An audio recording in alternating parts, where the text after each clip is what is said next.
बिस्मिल्लाहिर्रहमानिर्रहीम। इस वीडियो में हम देखेंगे कि एनिमल्स के अंदर जो है वो डिफरेंट न्यूट्रिशन के मेथड्स क्या हैं।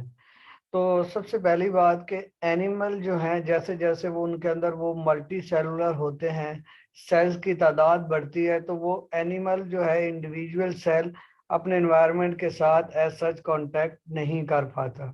तो डिफरेंट सेल्स जो हैं वो न्यूट्रिशन पे डिपेंडेंट होते हैं अपने डाइजेस्टिव ट्रैक ट्रैक के ऊपर, या आप डाइजेस्टिव जो है उनका सिस्टम कह सकते हैं।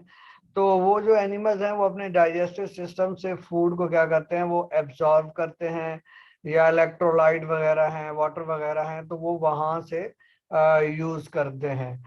तो इस बेस पे आगे जाके दो किस्म के डाइजेस्टिव सिस्टम भी एनिमल में हम पढ़ेंगे कि एनिमल में जो है वो एक तो होता है sac like digestive system. Sac का मतलब होता है बोरी।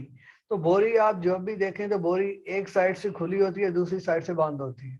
तो सिमिलर इन केस अगर एक डाइजेस्टिव सिस्टम है जिसकी एक ही ओपनिंग है तो वो तो सैक लाइक है।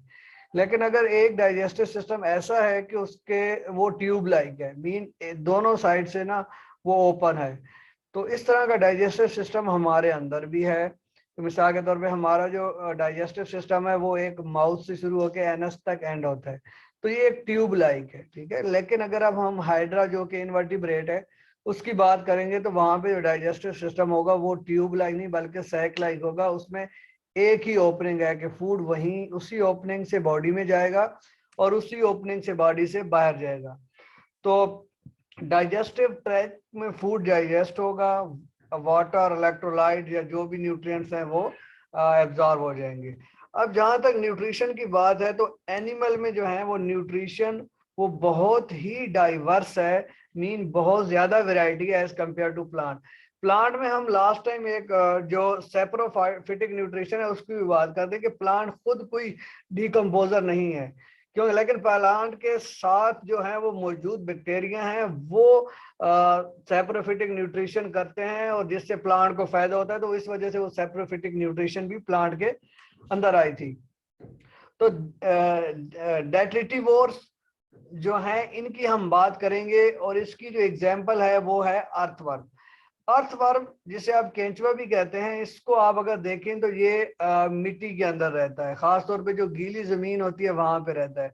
तो एक साइड से ये वो डेट्रस जिसके अंदर ये डेड ऑर्गेनिक मैटर होता है, मीन प्लांट और एनिमल के जो डेड ऑर्गेनिक मैटर होता है उसको ये खाता है और इसकी बॉडी उनसे न्यूट्रिएंट हासिल करती है और ये एंड पे उनको एक्सक्रीट कर देता है।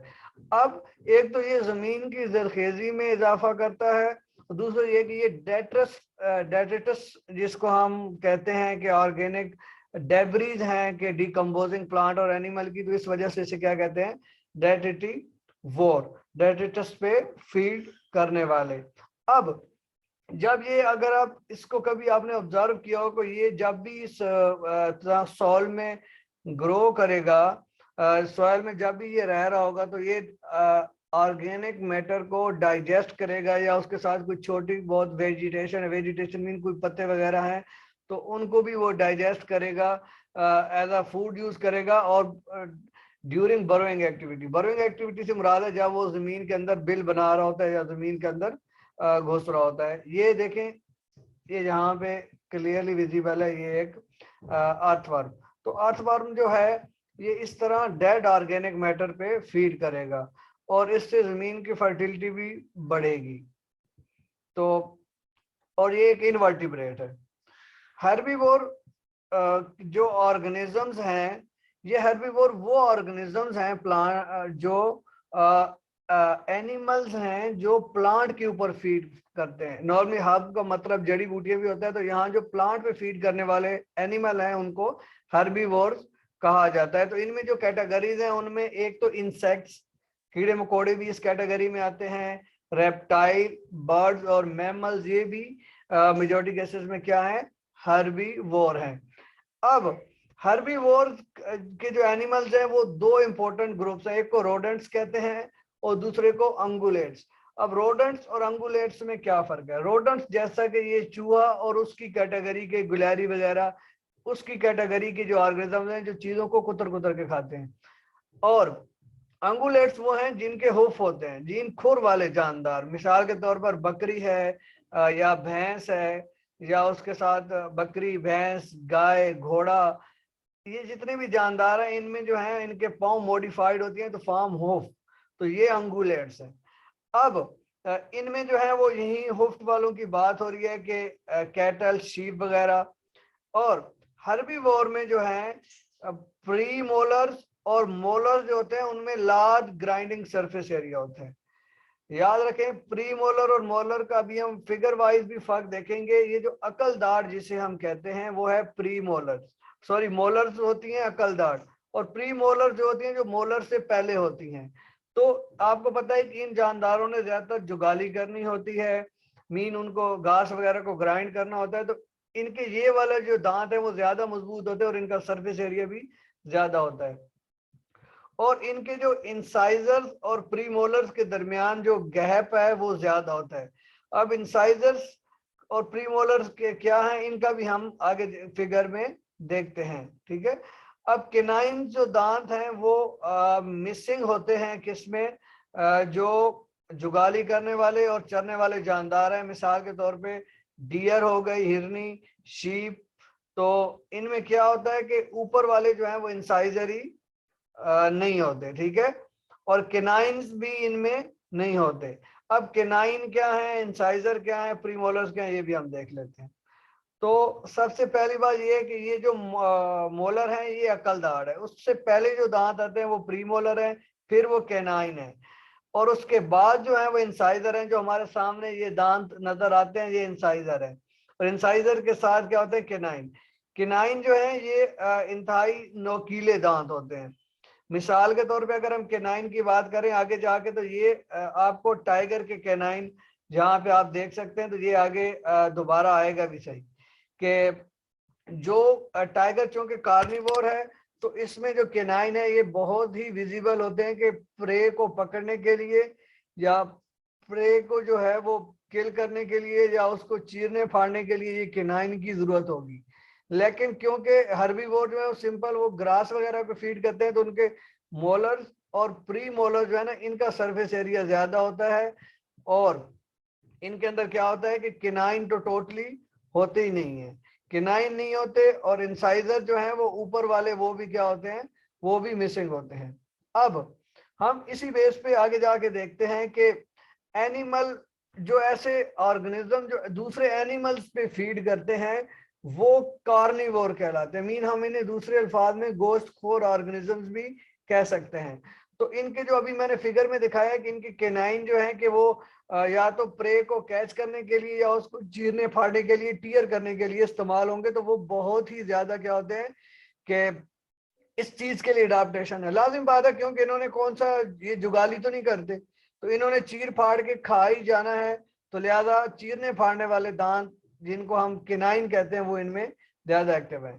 उसके अलावा इंसाइजर्स और जो प्रीमोलर्स और मोलर जो है वो भी अडाप्ट होते हैं कि वो बोन को तोड़ सके या उसको जो उन्होंने जिस चीज को उन्होंने एज अ प्रे यूज किया उसको कट कर सके, उसकी बोन्स को तोड़ सके। तो ये इसमें इस तरह की अडाप्टेशन होती है। अब इसमें कैट, डॉग, लायन, टाइगर जितने भी हैं ये सारे कार्निवोर हैं। और यहाँ पे प्रीडेटर की डेफिनेशन भी दी गई है कि प्रीडेटर एक ऐसा जानदार है जो अपने प्रे को या पहले पकड़ेगा, फिर रेडीली किल करेगा और उसको उस पे फीड करेगा, और जिस एनिमल पे वो किल करेगा या फीड करेगा वो क्या है, वो प्रे है। तो लिहाजा इसमें इनमें आपने जो वाज़ेह तब्दीली है वो केनाइन है, मीन के केनाइन बहुत ही तेज होने चाहिए ताकि वो प्रे को इजीली पकड़ सके। तो वहां पे क्या था कि जो अक्ल दाढ़ है उससे पहले वाले दांत प्री मोलर और मोलर थे वो ज्यादा मजबूत थे, लेकिन यहाँ पे ऐसा केस नहीं है। अब एक सवाल आ सकता है कि प्रीडेटर प्रे का रिलेशनशिप क्यों जरूरी है।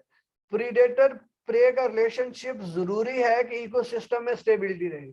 अब इकोसिस्टम क्या है, इकोसिस्टम ऑर्गेनिजम्स की एसोसिएशन है कि जब कम्युनिटी प्लस उसमें मौजूद के साथ मौजूद abiotic non living factor, water वगैरह भी हम काउंट करेंगे, तो ये एक इकोसिस्टम बनाते हैं। जब कभी भी एक इकोसिस्टम में एक प्रे की पॉपुलेशन बढ़ेगी और ऊपर प्रीडेटर ना हो, तो वो उससे ना बहुत ही डिजास्टर्स किस्म के या संगीन नतज बरामद होंगे, जिसमें ऑस्ट्रेलिया की एक एग्जाम्पल दी गई है कि ऑस्ट्रेलिया में रैबिट्स को इंट्रोड्यूस कराया गया। रैबिट्स की पॉपुलेशन बढ़ी, लेकिन रैबिट्स का कोई इन्होंने प्रीडेटर जो है वो इंट्रोड्यूस नहीं कराया था। तो जो रैबिट की पॉपुलेशन है वो खतरनाक हद तक बढ़ गई, जिसका नुकसान हुआ और अल्टीमेटली उनको दूसरे वेज ढूंढने पड़े कि वो उनको किल कर सकें।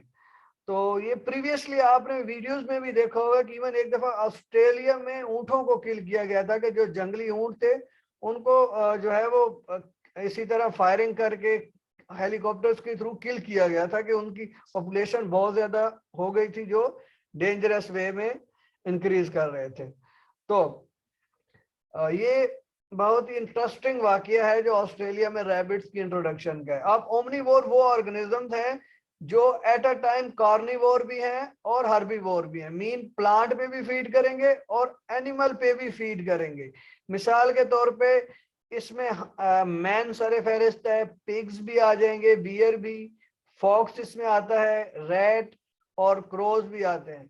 अगर हम इनके दांतों की बात करें कि इनके दांतों में कौन सी प्रॉपर्टीज हैं, तो दांतों में जो है इनकी जो अडाप्टेशन है वो दरमियाने दर्जे के, मीन कि इनके दांत जो है ना तो एक हर्बीवोर जैसे और ना ही जो है कार्निवोर जैसे, बल्कि उनकी स्पेशलाइजेशन क्या है, हर्बीवोर और कार्निवोर के दरमियान की है। अब दोबारा मैं इसमें एक चीज दिखा दूं कि प्री मोलर, मोलर और कैनाइन की बात तो क्लियर हो गई। ये कैनाइन भी हमने देख ली। ये जितने भी जानदार हैं इनको हम बोलते हैं अंगुलेट्स, कि जिनमें ये हुफ होते हैं, कि जिनमें जो है वो इनके पांव देखें तो ये खुर की फॉर्म में है, जैसा कि ज़राफे के देख लें या किसी और जानदार के, तो इनको बोला जाता है अंगुलेट्स। तो जो ये जितने भी हैं ये मीन के गुलहरी या ये चूहा, जितने भी ऑर्गेनिजम्स हैं इस कैटेगरी में, रोडेंट्स की कैटेगरी में आते हैं, लेकिन दोनों जो है मैमल हैं। अब हो सकता है एक organism more than one level पे भी फीड कर रहा हो, लेकिन हमने एक लेवल का ही जिक्र किया है। तो नेक्स्ट में हम देखते हैं कि हमारे पास कौन सा न्यूट्रिशन है। अब ये एक फिल्टर फीडर की न्यूट्रिशन है जो बड़ी ही इंटरेस्टिंग है, कि ऑर्गेनिज्म जो है वाटर को फिल्टर करता है, कि मीन वाटर पहले उसकी बॉडी में जाएगा और वहां से जो उसके अंदर मौजूद फूड पार्टिकल्स हैं वो उनको एक्सट्रैक्ट करके डाइजेस्ट कर लेगा।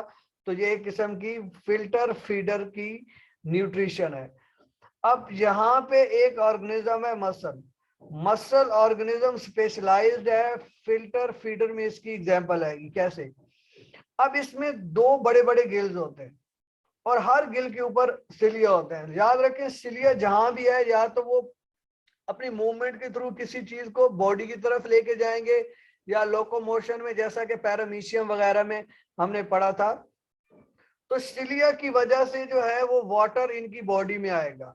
अब जैसे ही वाटर एंटर होगा तो उसमें वाटर में कुछ अल्जी होंगे, प्रोटोजोआन होंगे, जिनको वो एज अ फूड यूज करना चाहता है। तो सिलिया के दरमियान जो है ऐसे सेल्स प्रेजेंट होते हैं जो स्टिकी म्यूकस को सिक्रीट करते हैं। दो गिल्स होते हैं इसमें और गिल्स के ऊपर सिलिया होते हैं, और सिलिया के दरमियान ऐसे सेल्स स्कैटर्ड होते हैं जो स्टिकी मटेरियल सिक्रीट करते हैं म्यूकस के उन फूड पार्टिकल्स जो वाटर उन क्रंच के थ्रू आएगा, कि सिलिया ने ऐसे बीट किया, गिल्स के थ्रू वाटर एंटर हुआ इनहेलेंट सिफून के थ्रू, तो उस वाटर में मौजूद अल्जी होगा या protozoan, protozoan animal life protist, algae plant life protist, तो उनको उसने खाना है। लेकिन उनको पकड़ना कैसे है कि वो म्यूकस सिक्रीट होगा जो सेल्स प्रेजेंट होंगे अमंग सिलिया। तो उसके बाद क्या होगा कि इस फूड पार्टिकल्स को वो सिलिया की मूवमेंट की वजह से मुंह की तरफ भेज दिया जाएगा और वहां से वो माउथ में जो है फर्दर डाइजेशन आगे स्टार्ट हो जाएगी। तो कुछ जो है वेल्स भी फिल्टर फीडर है। याद रखें फिल्टर फीडर में ये एग्जांपल आ सकती है कि which of following is a filter feeder, तो आप कहेंगे मसल भी फिल्टर फीडर है और उसके साथ मौजूद वेल जो है वेल भी कुछ फिल्टर फीडर है। तो यहाँ पे आप देखें कि सबसे पहले जो है एक इनहेलेंट सिफून है जिसके थ्रू वाटर एंटर हुआ और वाटर ने गिल्स के ऊपर, ये गिल्स के ऊपर सिलिया लगे हुए थे, तो सिलिया ने फूड पार्टिकल्स को ट्रैप किया और उसको माउथ में भेज दिया। अब माउथ से फिर ये डाइजेस्टिव सिस्टम और जो है वो एनएस से, यानी डाइजेस्टिव सिस्टम में ये दाखिल हो जाएगा स्टोमक में, डाइजेशन के बाद एनएस से जो है वो अनडाइजेस्टेड मटेरियल रिमूव होगा। तो जो वाटर एंटर हुआ था इनहेलेंट सिफून के थ्रू, वो एक्सहेलेंट सिफून के थ्रू निकल जाएगा। तो माउथ समथिंग डिफरेंट है, इनहेलेंट सिफून समथिंग डिफरेंट है। फ्लूइड जो हमारे पास फिल्टर फीडर है उनमें दो तरह के ऑर्गेनिज्म की मिसाल आ गई, मैं दोबारा बता दूं। एक तो ये मसल की एग्जांपल आ गई कि मसल जो है वो क्या है, मसल जो है हमारे पास एक फिल्टर फीडर है, और दूसरी जो है सर्टेन टाइप्स ऑफ वेल्स। तो ये एमसीक्यूज बोर्ड में आ सकता है। फ्लूइड फीडर्स में अगर हम देखें तो हमारे पास दो ऑर्गेनिजम्स हैं कि जो लिक्विड फॉर्म में अपनी खुराक हासिल करते हैं। तो इसमें दोनों ही पैरासाइट्स हैं, एज इट वाज क्लियर के एक मॉस्किटो है, फीमेल मॉस्किटो, आपको पता है फीमेल एनोफिलीज मॉस्किटो जो है मलेरिया काज करती है, और ये जो है ह्यूमन ब्लड के ऊपर फीड करती है, अपने जो है वो माउथ हार्ट को कह दें कि वो अपने अंदर वो इंजेक्ट करके उनके थ्रू ब्लड को सक करती है। तो दूसरी जो है ये एफिड है, एफिड जो है वो फ्लोएम जूस के ऊपर यानी फीड करती है प्लांट की। ये पैरासाइट है, प्लांट के ऊपर बैठेगी, अपने जो स्टाइलेट्स हैं उसको वेस्कुलर टिश्यूज के अंदर इंसर्ट करके वहां से जो है लिक्विड फॉर्म में फूड एब्जॉर्ब करेगी। मॉस्किटो का आपको ऑलरेडी आइडिया है, एफिड हम आपको दिखा देते हैं, ये एफिड है। तो ये एफिड एक ऐसा ऑर्गेनिज्म है जो प्लांट का पैरासाइट है।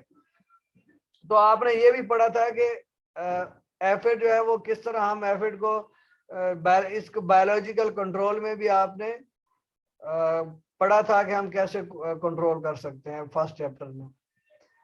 माइक्रोफेज फीडर्स या माइक्रोफेगस फीडर्स जो हैं वो मैक्रो का मतलब होता है बड़ा। तो ये ऐसे ऑर्गेनिजम्स हैं जो लार्ज पीसेस ऑफ फूड पे फीड करते हैं, मीन कुछ छोटी छोटी चीजें नहीं खाते, मीन फ्लूइड फॉर्म में नहीं, लेकिन बड़े बड़े चंक्स जो हैं वो फूड के लेते हैं। तो यहाँ पे तीन तरह के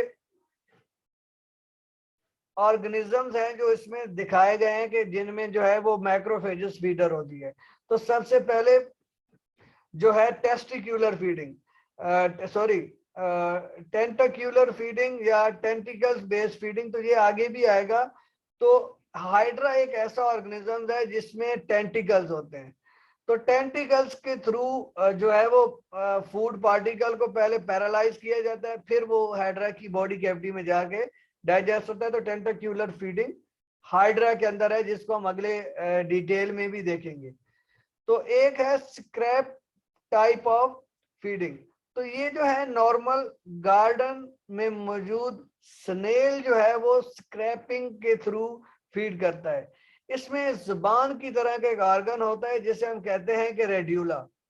तो इसके थ्रू ये लीव्स को जो है वो अपने लिप्स के थ्रू हेल्ड करके और रेड्यूला को बैक एंड फोर्थ मूव करके जो है वो इस स्क्रैपिंग फूड को क्या करता है कि इस तरह फूड को वो खा जाता है।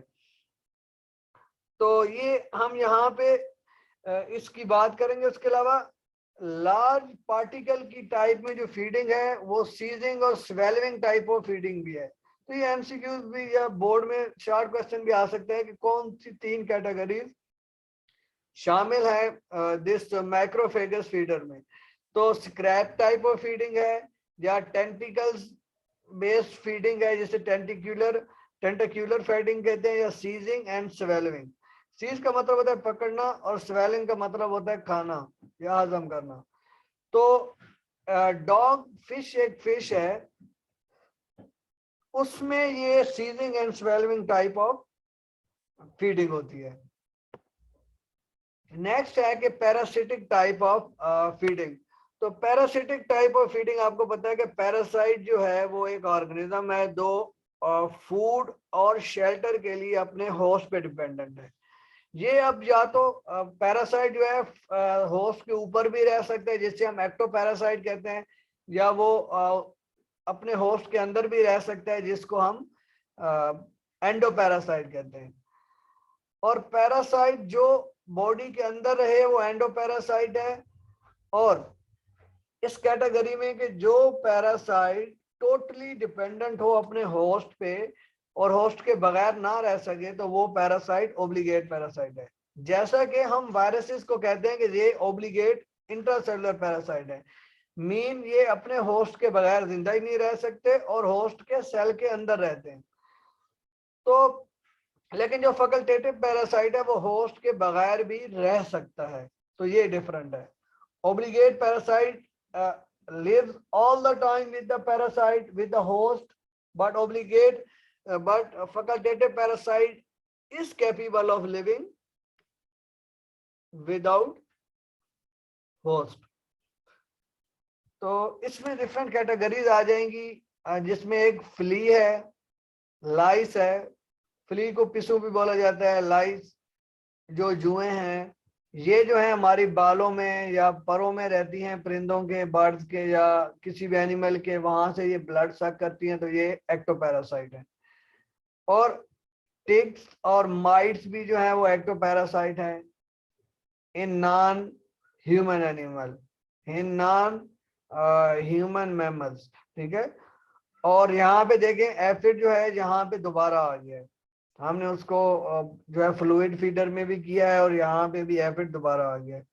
लीच आपको पता है जू इज अ कॉमन पैरासाइट है जो ऑर्गेनिज्म पे अटैक करता है। उसके अलावा कुछ पैरासाइट्स हैं जो बॉडी के अंदर रहते हैं, मिसाल के तौर पे, और उसी बॉडी में डाइजेस्टिव ट्रैक्ट से या कहीं से भी वो क्या करते हैं, फूड लेते हैं। एंट अमीबा हिस्टोलेटिका, आपने इसको चैप्टर 7 में भी पढ़ा हुआ है कि ये अमीबिक डाइसेंट्री काज करता है। और टेप वर्म के बारे में भी आपने चैप्टर 10 में पढ़ा हुआ है। तो ये राउंड वर्म डिफरेंट किस्म के, ये सारे बॉडी के अंदर रहते हैं और वो एंडोपैरासाइट है। तो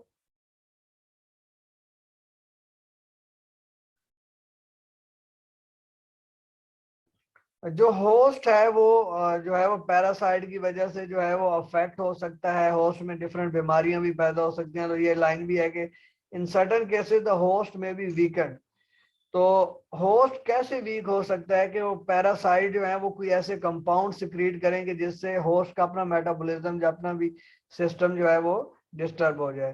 तो यहाँ पे हम देख लेते हैं कि फर्क क्या है। ये स्नेल इस तरह का ऑर्गेनिज्म है, तो ये रेड्यूला से फीडिंग करेगा, स्क्रैपिंग टाइप ऑफ फीडिंग। तो ये लीच, फ्ली, टिक, मॉस्किटो, और ये सेटलर मीन जिसके ऊपर ये सेटल हो जाते हैं, और हेड लाइस। तो ये जो है वो दिखने में टिक, फ्ली, लीच वगैरह इस तरह नजर आ जाती हैं। तो यहाँ पे जिन लोगों को वो क्लियर नहीं हुआ था कि मसल में कैसे फिल्टर फीडिंग होती है, तो ये आप देख रहे हैं कि एक शेल के अंदर बॉडी बंद है और इनहेलेंट स्पून के थ्रू वाटर जा रहा है। गिल्स से जब गिल्स में जब ये करेगा तो गिल्स के ऊपर सिलिया मौजूद होंगे, सिलिया के दरमियान सेक्रेटरी सेल्स होंगे जो एक स्टिकी सी स्क्रीशन का रिलीज करेंगे, और जिसके थ्रू ये फूड जो है ट्रैप होगा, फिर फूड माउथ में चला जाएगा और वाटर जो एंटर हुआ था वो एक्सेलेंट स्पून के थ्रू चला जाएगा। तो ये उसका स्ट्रक्चर है। दोबारा इस अगर चीज को देखा जाए तो ये इम्पोर्टेंट चीज है जो मोलर्स, प्री मोरल्स, कैनाइन और इंसाइजर्स के बारे में याद रखने वाली है कि ये अडाप्टेशन, ये सवाल आ सकता है कि कैनाइन जो है किस में ज्यादा एक्टिव हैं या प्री मोलर, मोलर किस में एक्टिव हैं, या किन ऑर्गेनिजम्स की जो है वो अडाप्टेशन इन बिटवीन है प्री मोलर्स और मीन प्री मोलर किस में, मोलर किस में, या कैनाइन किस में, या दोनों जो है हर्बीवोर और कार्निवोर के दरमियान जो अडाप्टेशन है वो किस ऑर्गेनिज्म की है। अल्लाह हाफिज।